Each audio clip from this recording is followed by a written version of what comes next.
The lights on the research station flickered as another power surge ran through the systems. Dr. Zara Keth moved her long, blue-scaled fingers across the control panel, checking the readings for the third time that morning.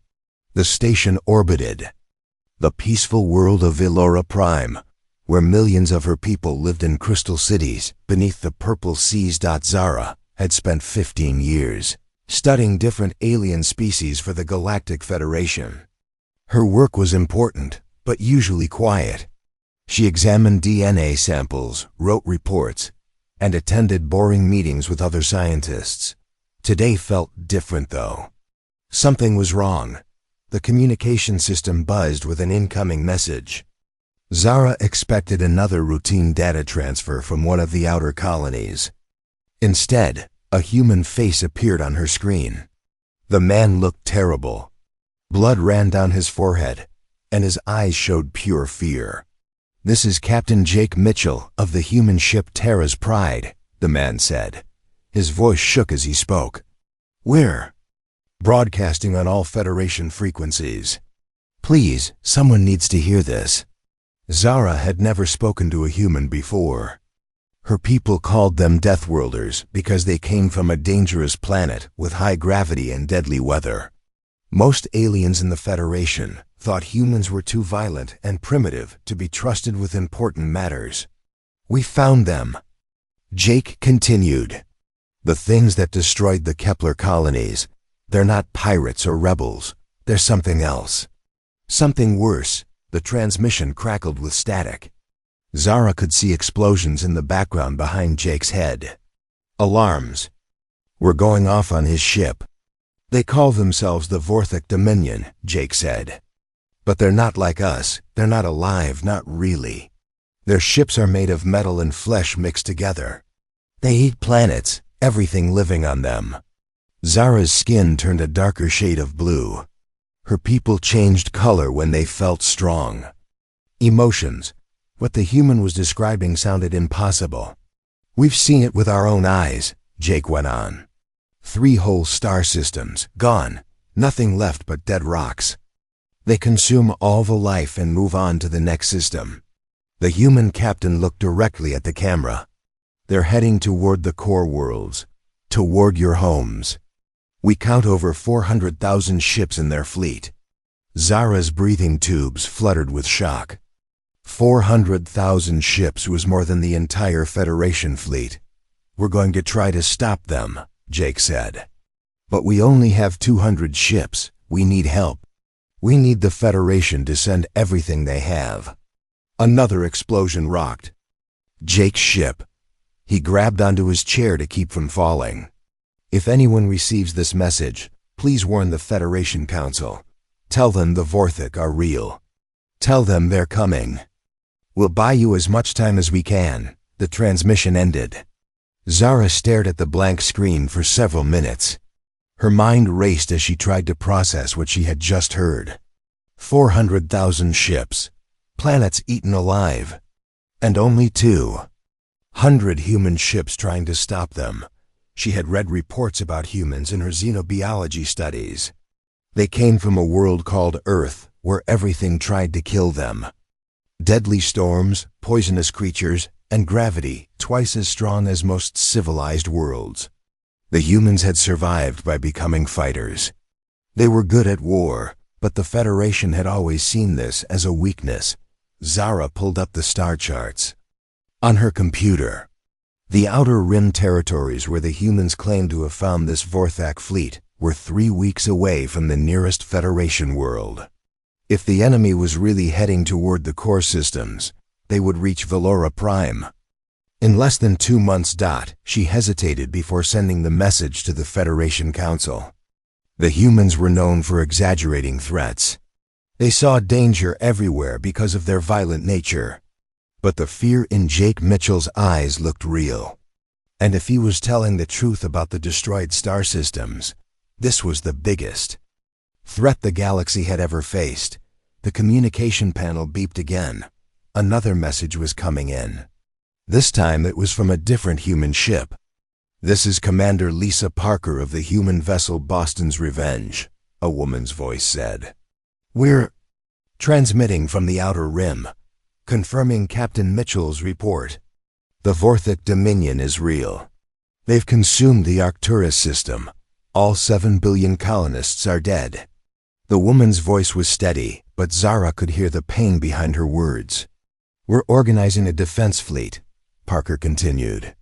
Every human ship in the sector is joining us. Military vessels, cargo ships, even civilian transports. We know the odds are against us, but we won't let these monsters reach the core worlds without a fight. More transmissions followed. Human captains from across the Rim territories were reporting the same thing.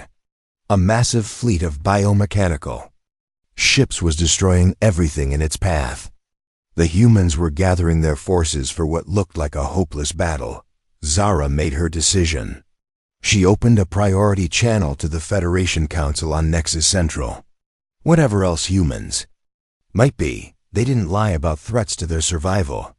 If they said 400,000 ships were coming to destroy the galaxy, then someone needed to listen. As she prepared her report, Zara looked out at the peaceful blue-green world below. Valora Prime had never known war. Neither had most of the Federation worlds. They had built their civilization on peace, trade, and cooperation. They had no idea how to fight something like the Vorthic Dominion, but the humans did. The violent, primitive Deathworlders might be the galaxy's only hope. The Federation Council chamber on Nexus Central was the most beautiful building in the galaxy. Made from pure crystal and floating metals, it housed representatives from 47 different species. Each delegate sat in special chairs designed for their unique bodies. The air was filled with different breathing gases to keep everyone comfortable. Ambassador Lisa Parker sat in the human section, which was much smaller than the others. Humans had only been given provisional membership in the Federation 5 years ago. Most of the other species still saw them as dangerous primitives who solved problems with violence instead of wisdom. Lisa was 42 years old and had been a diplomat for most of her adult life. She had worked hard to change how other species saw humans. But today, that work felt like it might have been wasted. Council leader Vex Tar called the emergency session to order. He was a Zephyrian, one of the crystalline beings who had founded the Federation 300 years ago. His body was made of living diamond, and his voice sounded like wind chimes when he spoke. We have received disturbing reports from the Outer Rim, Vextar announced. Dr. Zara Keth from the Valora Research Station has forwarded communications from human vessels, claiming a massive invasion fleet is approaching our space. Murmurs filled the chamber. Many of the delegates had never heard of the Vorthic Dominion before today. The humans claim this enemy fleet numbers over 400,000 ships, Vextar continued. They say entire star systems have been consumed and that the threat is heading toward the core worlds. Representative Quindal from the plant-like Verdani species stood up. His leaves rustled as he spoke. Council leader, with respect, humans are known for their aggressive nature. They see threats where none exist. Perhaps they have encountered raiders or pirates and are exaggerating the danger. Several other delegates nodded in agreement. The Kelthani representative, a being that looked like a walking octopus, waved 3 of his tentacles. The humans have been in space for less than 200 years. They do not understand the complexities of galactic politics. What they call an invasion might simply be a migration or trade expedition. Lisa stood up slowly. She had expected this reaction, but it still made her angry. Council leader, may I speak? Vextar's crystal form flickered, which was how his species showed uncertainty. The floor recognizes Ambassador Parker of the human delegation. Thank you, Lisa said. She looked around the chamber at all the different alien faces. Some showed curiosity, others showed distrust. I know what many of you think about my people. You think we are violent. You think we see war everywhere because we come from a dangerous world. She pulled out a small device and activated it. Holographic images appeared in the center of the chamber. They showed dead planets, their surfaces scorched and lifeless. These images were taken by our long-range scouts, Lisa said. The Kepler system, the Arcturus colonies, the Tau Ceti outposts, all gone. 7 star systems in total. Over 20 billion people dead. The chamber fell silent. The images were hard to look at. What had once been thriving worlds were now nothing but empty rocks. The Vorthik ships are not like anything we have ever seen, Lisa continued. They are part machine, part living creature. They consume organic matter to fuel themselves and their reproduction. They do not negotiate. They do not trade. They only consume. Representative Morthic from the peaceful Aurelian species spoke. His people were known for their wisdom and diplomatic skills. Even if this threat is real, surely there must be a peaceful solution. All conflicts can be resolved through proper communication and understanding. Lisa shook her head. We tried to communicate with them. Captain Jake Mitchell's ship attempted first contact protocols. The Vorthek response was to broadcast images of the worlds they had consumed. They use fear as a weapon. But 400,000 ships, said the Zephyrian representative. That seems impossible. No single species could build such a fleet. They do not build ships the way we do, Lisa explained. They grow them. Each ship is alive, and when they consume a world, they use the organic matter to create more vessels. The fleet grows larger with every planet they destroy. Council leader Vic Stars. Crystal body dimmed as he processed this information. What exactly are the humans asking of us, Ambassador Parker? Lisa took a deep breath. This was the crucial moment. We need immediate military support. Every available Federation ship should be sent to reinforce our defensive positions.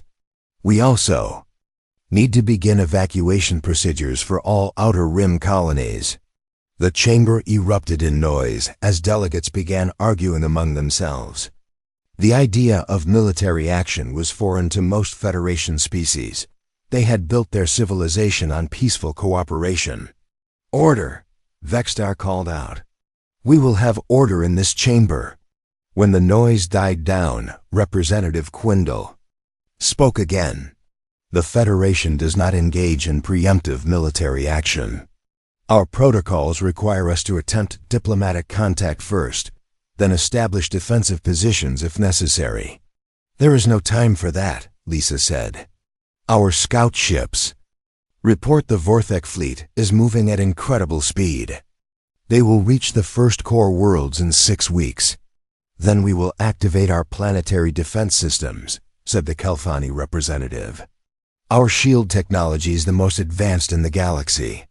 We can protect our worlds while we attempt negotiations. Lisa felt frustration building inside her. These aliens had never faced a real threat before. They did not understand what they were dealing with. Shields will not stop them, she said. They do not want to conquer your worlds. They want to eat them, every living thing on them. The debate continued for hours. Different representatives suggested various peaceful solutions. Some wanted to send ambassadors to meet with the Vorthek. Others believed economic incentives might work. A few suggested relocating threatened populations to safer systems. Finally, Council leader Vextar called for a vote. All in favor of immediate military mobilization? Only the human delegation raised their hands. All in favor of maintaining our measured response protocol? 38 species voted yes. Lisa sat down heavily in her chair. The Federation would not act until it was too late. The peaceful aliens could not understand that some threats could only be stopped with violence. Meanwhile, thousands of light years away, Admiral Sam Rodriguez stood on the bridge of his flagship, the New Yorktown. Reports were coming in from human ships across the Rim territories. The Vorthik fleet was even larger than they had first estimated. 500,000 ships, maybe more. Rodriguez was 58 years old and had been fighting space pirates and raiders for most of his Career. He had never seen anything like this enemy fleet. But he had something the Federation delegates did not have. He understood that sometimes the only way to protect peace was to be willing to fight for it. He began sending orders to every human ship in the sector. Military vessels, cargo haulers, mining ships, even passenger transports. Everything that could fly and carry weapons was being called to join the defense fleet. The Federation might not be ready to fight, but the humans were. The news spread through Federation space like wildfire. 3 more star systems had gone dark in the past week. The Centauri colonies, the new Geneva outposts, and the mining stations in the Rigel sector. Over 30 billion people had simply vanished without a trace. On the peaceful world of Serenity Prime, panic filled the crystal cities. The Melody people, who communicated through beautiful songs, now sang only songs of fear. Their leaders had tried to contact the approaching Vorthak fleet with offers of food, technology, and friendship. The response had been a broadcast showing the consumed remains of their neighboring worlds. Dr. Zara Keth stood in the Federation military headquarters on Nexus Central. The building had been designed for ceremonial purposes, not for war planning. The generals and admirals from different species sat around a table that had been used for peace negotiations, not battle strategies. Colonel Amy Foster was the only human in the room. She was 35 years old with short brown hair and scars on her hands from years of military service. The alien officers looked uncomfortable having her there, but they needed her expertise now. The enemy fleet has grown to over 600,000 ships, Colonel Foster said, pointing to the holographic star map. Every world they consume gives them more resources to build new vessels. At their current rate of expansion, they will reach the core systems in 4 weeks. Admiral Zethmar of the aquatic Narathi species shook his head. Water droplets fell from his gills as he spoke. We have positioned our defense fleets at the standard strategic points. Our shields and energy weapons should be able to hold them back. Amy looked at the defensive positions on the map. They were arranged in neat, orderly lines, just like the military textbooks taught. Admiral, with respect, your defensive strategy will not work against this enemy. Explain, said General Vorth of the insectoid Katani. His compound eyes glittered as he studied the human. Amy manipulated the hologram to show the Vorthic fleet movements. They do not fight like we do. They do not care about casualties or strategic positions. They swarm their targets and overwhelm them through sheer numbers. She changed the display to show battle simulations. If you place your fleets in fixed defensive positions, the Vorthic will simply surround them and attack from all sides at once. Your ships will be destroyed before they can retreat. The alien commanders looked skeptical. Their species had spent centuries perfecting the art of defensive warfare. The idea of abandoning proven tactics seemed foolish. What do you suggest? Asked Admiral Zethmar. Amy took a deep breath. She knew what she was about to propose would shock them. We need to attack first.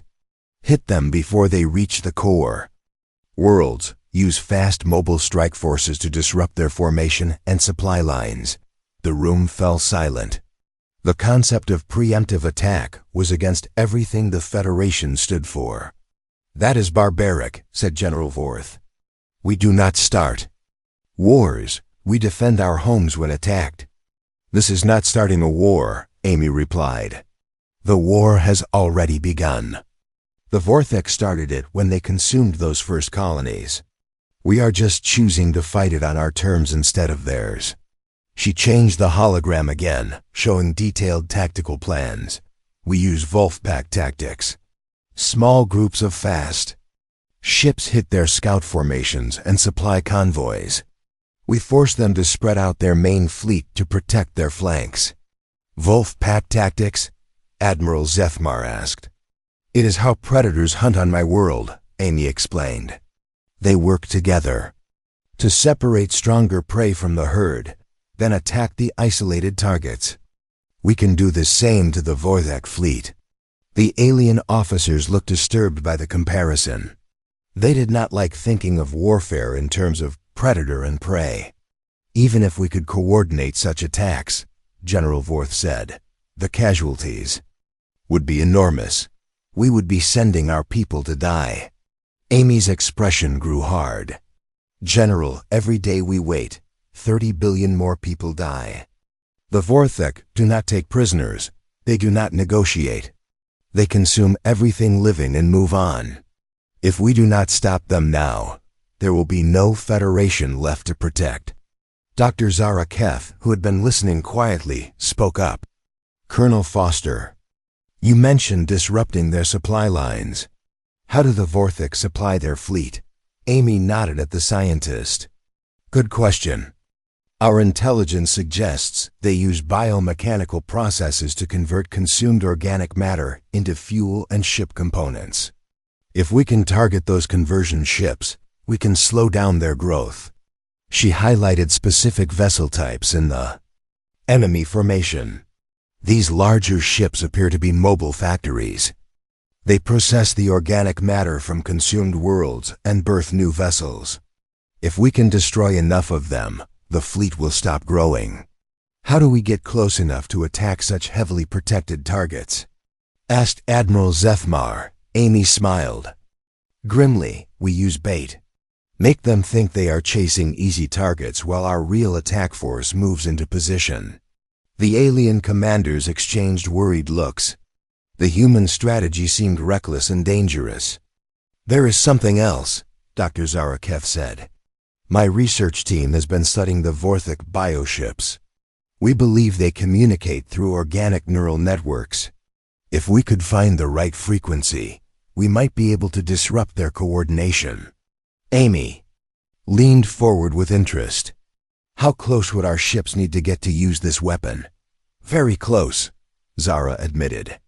Within a few kilometers of the target vessels. The frequency will not travel far through space.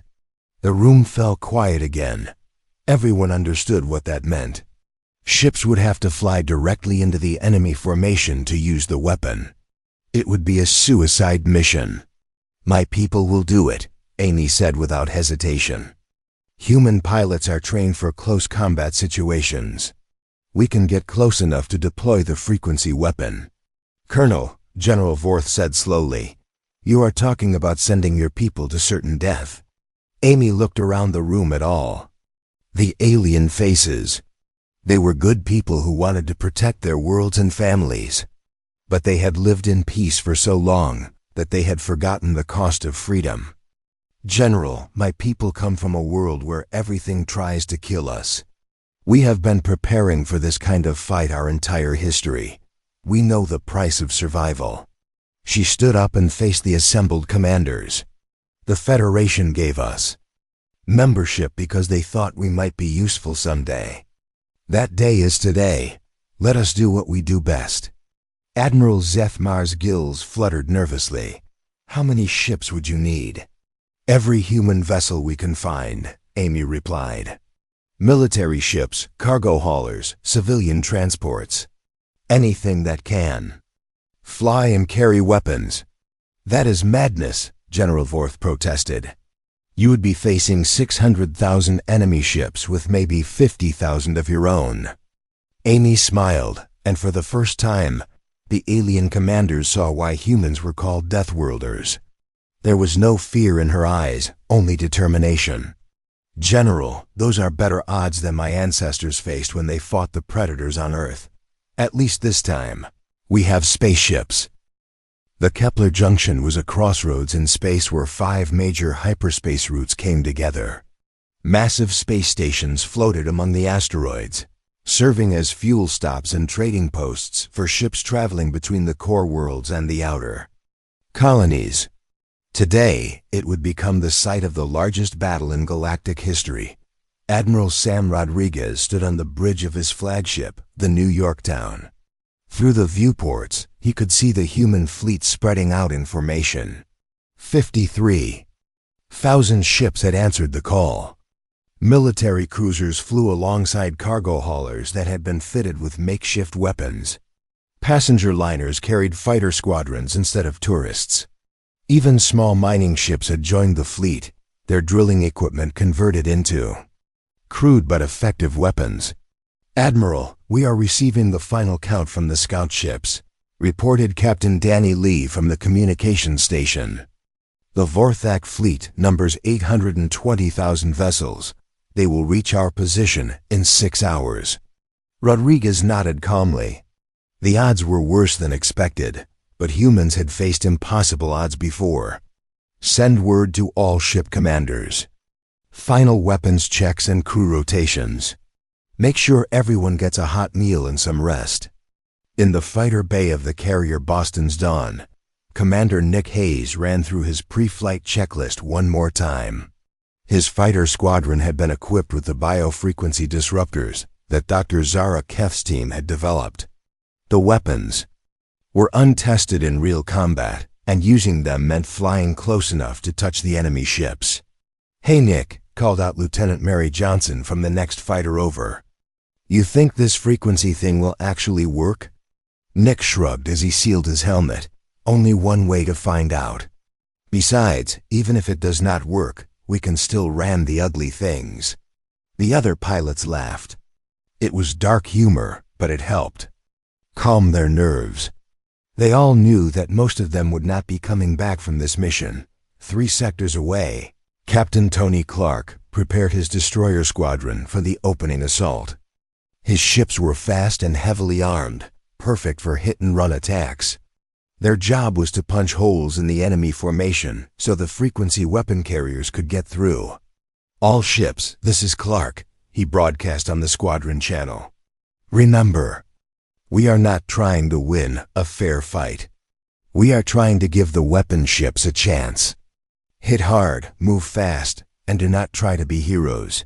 His second-in-command, Commander Rita Cooper, spoke up from her ship. "Tony, what if we cannot make it through their lines?" "Then we keep trying until we do," Clark replied. "The frequency weapons are our only hope. Without them, this whole fleet dies for nothing." On the converted cargo ship Chicago's Hope, civilian volunteer Captain Pete Williams checked his ship's improvised weapons one last time. His crew was made up of dock workers, mechanics, and shop owners who had volunteered when they heard about the threat. None of them were trained soldiers, but they knew how to work with their hands, and they were not afraid of hard jobs. "Captain," said his engineer, a woman named Sue Davis who had spent 20 years fixing mining equipment, "the ram plates are secure. If we need to crash into something, this old ship will hold together long enough to do some damage." Pete nodded. "Let us hope it does not come to that. But if it does, we will make it count." The Vorthak fleet arrived exactly when the scouts had predicted.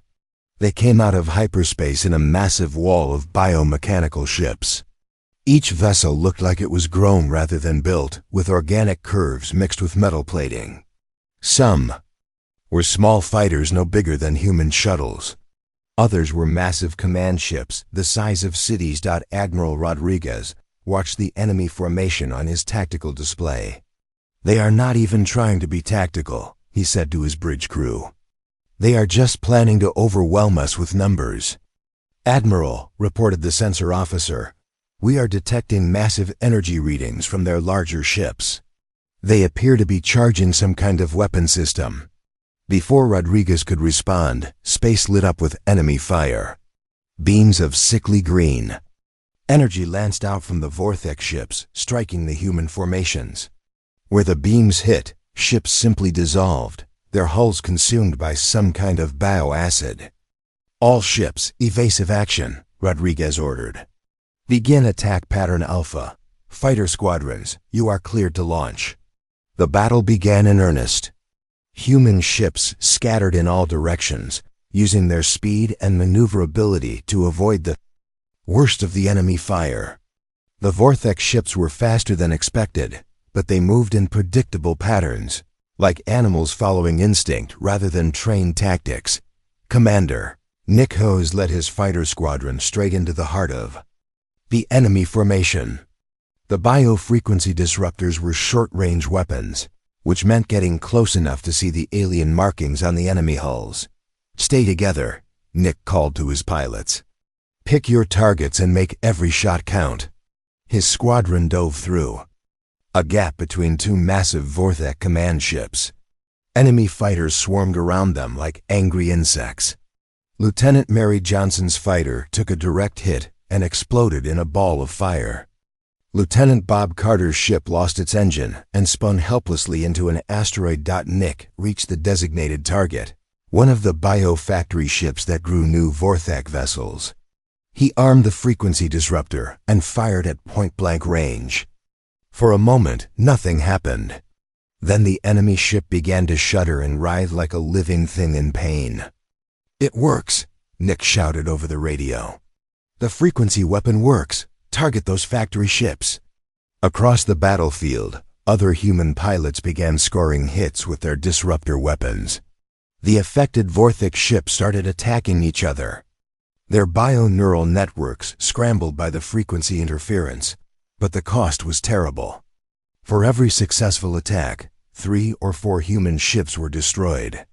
Captain Tony Clark's destroyer squadron fought their way through waves of enemy fighters, losing half their ships in the process. The Chicago's Hope ran directly into a Vorthik cruiser, both ships exploding in a massive fireball that lit up the asteroid field. Admiral Rodriguez watched the battle unfold on his screens. The frequency weapons were working, but not fast enough. The human fleet was being systematically destroyed. In another hour, there would be nothing left but wreckage. "Admiral," his communications officer called out, "we are receiving a priority message from Earth Command." "Put it through," Rodriguez said. The face of Fleet Admiral Karen White appeared on the screen. "Sam, how bad is it out there?" "We are losing, Karen," Rodriguez replied honestly. "The frequency weapons work, but we cannot get close enough to use them effectively. We need more time." "Time is what we do not have," Admiral White said. "Long-range sensors show more Vorthak fleets approaching from 3 different vectors. If this main fleet gets past you, the core worlds will be defenseless." Rodriguez understood what she was not saying directly. This was humanity's only chance. If they failed here, the galaxy would fall. "Understood," he said. "We will hold them as long as we can." He closed the communication and looked around his bridge at the faces of his crew. They were young men and women who had joined the space service to explore new worlds, not to die in desperate battles. But they stood at their posts without complaint, doing their duty.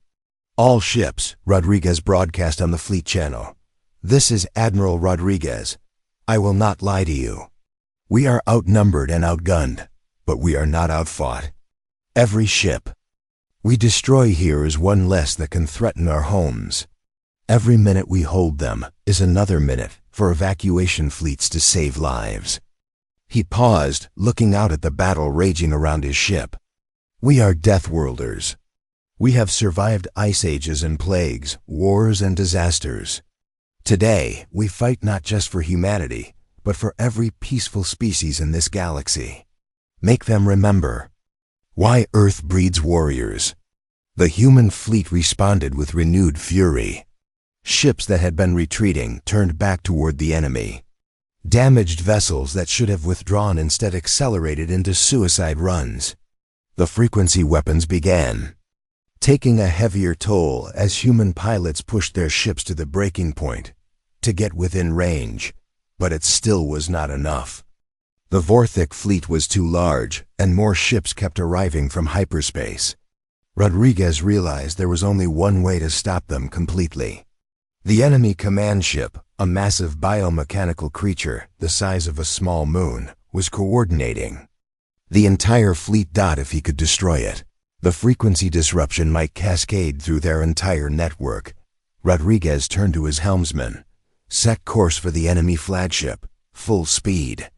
"Sir?" the young officer asked. "That is a suicide."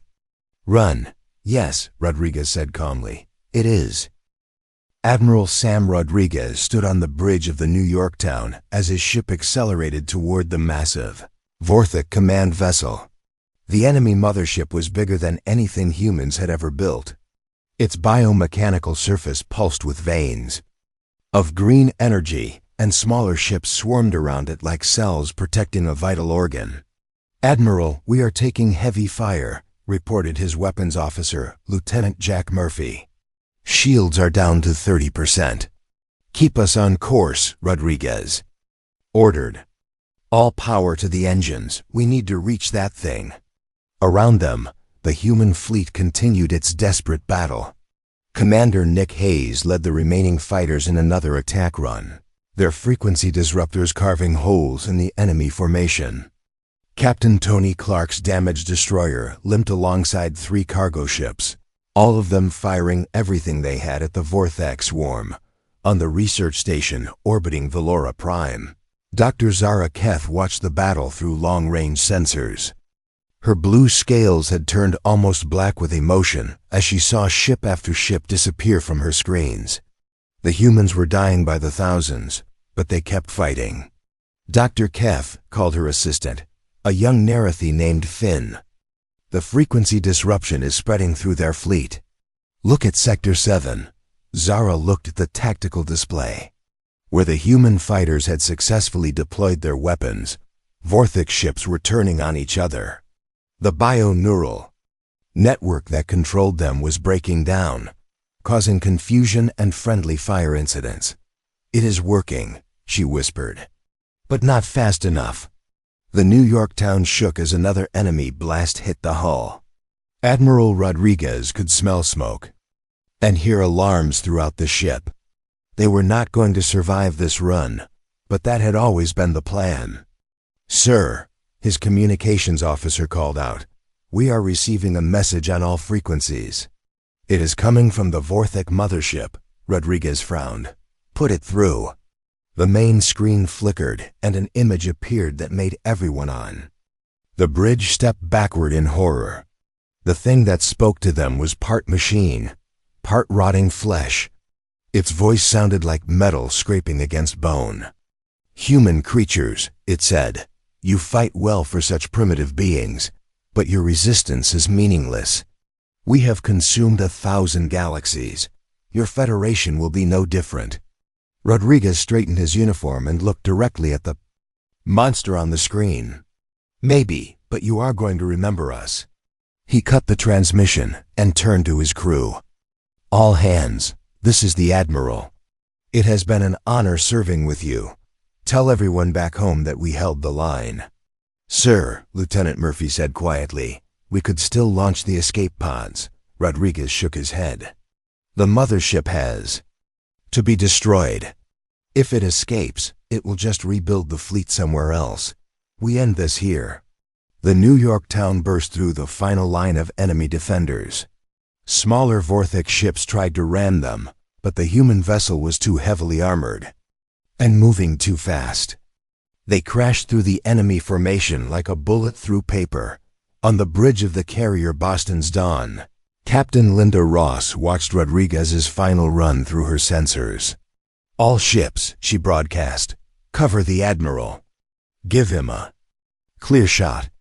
Every remaining human ship turned toward the mothership. Damaged cruisers that could barely fly threw themselves at the enemy escorts. Fighter squadrons with no ammunition left used their ships as missiles. The converted mining vessel Detroit's Pride, commanded by civilian Captain Bob Miller, rammed straight through a Vorthic battlecruiser to clear the way. The sacrifice worked. The New Yorktown reached the mothership's hull with enough speed to penetrate deep into its biomechanical structure. Admiral Rodriguez stood calmly on his bridge as they crashed through layer after layer of living metal and organic tissue. "This is for Earth," he said as he activated the ship's self-destruct sequence. "This is for the Federation.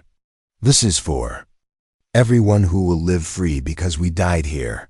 The explosion lit up the entire star system. The New Yorktown's reactors went critical inside the mothership's core, sending cascades of energy through its bio-neural networks. The massive creature convulsed once, twice, then began to tear itself apart from the inside. The effect spread through the entire Vorthic fleet like a plague. Ships that had been coordinated by the mothership's central intelligence suddenly found themselves cut off and confused. The frequency weapons that the human fighters had been using created feedback loops in the damaged network. Commander Nick Hayes, flying one of the last surviving fighters, watched in amazement as enemy ships began attacking each other. "They are going crazy," he reported. "The whole fleet is turning on itself." The biomechanical ships that had seemed so terrifying minutes before now writhed in space like dying animals. Some tried to consume others for resources, creating a feeding frenzy that destroyed entire formations. Others simply shut down their organic components, dying without the mothership's control signals. Dr. Zara Keth watched from her station as the enemy fleet destroyed itself. In less than an hour, 800,000 Vorthic ships had been reduced to scattered wreckage floating in space. The threat that had seemed unstoppable was gone, but the cost had been enormous. Of the 53,000 human ships that had entered the battle, fewer than 4,000 remained. Most of those were badly damaged and limping toward the nearest Federation bases for repairs. 3 days later, representatives from across the Federation gathered at the Kepler Junction to survey the battlefield. The asteroid field was now filled with the wreckage of 2 fleets. Human and Vorthic ships drifted together in the void, testament to the price of victory. Dr. Zara Keth floated in her environmental suit among the debris, collecting samples for analysis. She found a piece of hull plating from the New Yorktown, Admiral Rodriguez's flagship. The metal was scorched and twisted, but she could still make out the ship's name and the human flag painted on its side. Ambassador Lisa Parker stood in the Federation Council chamber once again. But this time the atmosphere was very different. The alien representatives who had dismissed human warnings now looked at her with respect and something that might have been shame. The Federation owes humanity a debt that can never be repaid, Council Leader Vextar announced. Your people sacrificed themselves to save worlds they had never seen, to protect species they barely knew. Lisa nodded, but her eyes were sad. They did what humans do. We protect those who cannot protect themselves. The Council votes unanimously to grant humanity full membership in the Federation, Vextar continued. No longer will you be provisional members. You have earned your place among us with blood and courage. The chamber filled with applause from dozens of different species. But Lisa could only think of the thousands of human crews who would never see this moment. On colony worlds across the galaxy, children learned about the Battle of Kepler Junction in their history classes. They learned about Admiral Rodriguez and his final sacrifice. They learned about the fighter pilots who flew into certain death to deploy untested weapons. They learned about the civilian volunteers who converted their cargo ships into weapons of war. On Earth, monuments were built to honor the dead. The names of every ship and every crew member were carved in black stone so they would never be forgotten.